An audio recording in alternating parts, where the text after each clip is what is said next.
Siyabingelela konke umuntu osibuyele namhlanje emagumbini amanomhlaba. Ngonyama lo abnormal ngodlunguthi umuntu enkulu. Osojimistini eDelmo Park. Namhlanje kubalekile kuncane kodwa kufanele sichazele abantu uma sikhuluma ngopopayi wemali. Number 2 sikhulume ngokuthatha inyoka emanzini, amandla enyoka emanzini. Okay. Into esikhuluma ngayo lezi ezimbili zikwazi ukuthi zigade ziphinde ivule inhlahla imali. Popayi wemali uyakwazi ukuthi ufike uthathe kwasemontweni uyahlala, kwasendlini uyahlala. Kodwa uthenga upopayi ufike nawo la ekhaya bese siyawukhanda ngendlela yethu siwunike igama lokuthi uzowubiza ngobani. Bese kuthiya futhi nokuthi yini ofuna uyenze lo popayi ukuze ufake imali noma ufuna ukhuluma nawo ngandlelani noma uwenzelani ngoba unamasiko owenzelwa wona. Number 2 kuzoba ukuthatha amanzi asemanzini enyoka.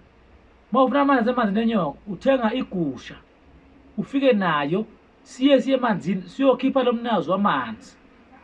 Sikhulume naye simenze ngendlela leyo ukuthi athatheke akwazi ukuvela kuwena, akwazi ukuthi mawuthi into zakho akuzwe kuvuleke. Kodwa uma sikwenzele emanzini after kwezinyanga esizibekayo ukuthi uzobuyela emuva ukwazi ukuthi ufuna ufike lapha uhlabe leyo gusha uyihlabe uhlifafaya emanzini ungayidli ushiye umfweni emanzini leyo mvula esisuke senze kuwona lo msebenzi wakho. So ke yilokho esikhuluma nabantu ngoba abantu babuzile ukuthi kakhulukazi kupopayi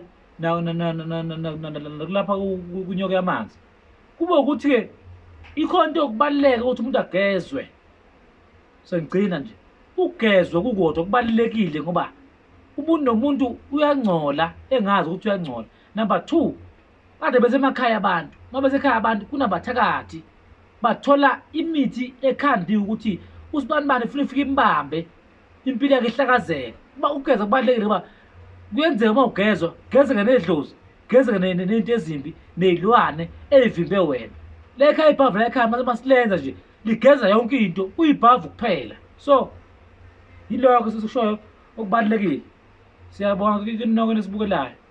Siyabonga kakhulu, siyabonga. Namhlanje asikhuluma ngenyosi lezi ngoba seyiphumile. Uma singakhuluma vele iphuma. Asikhulumi ngazi ilokho sikushoyo. Inamba la ekhaya 076 70 55 196. Nisifonele eJimistini uye ku Facebook Dr. Ngonyama TV, ku YouTube Ngonyama inyanga yesintu. Siyabonga nonke nisale kahle, siyanithanda. Bye bye.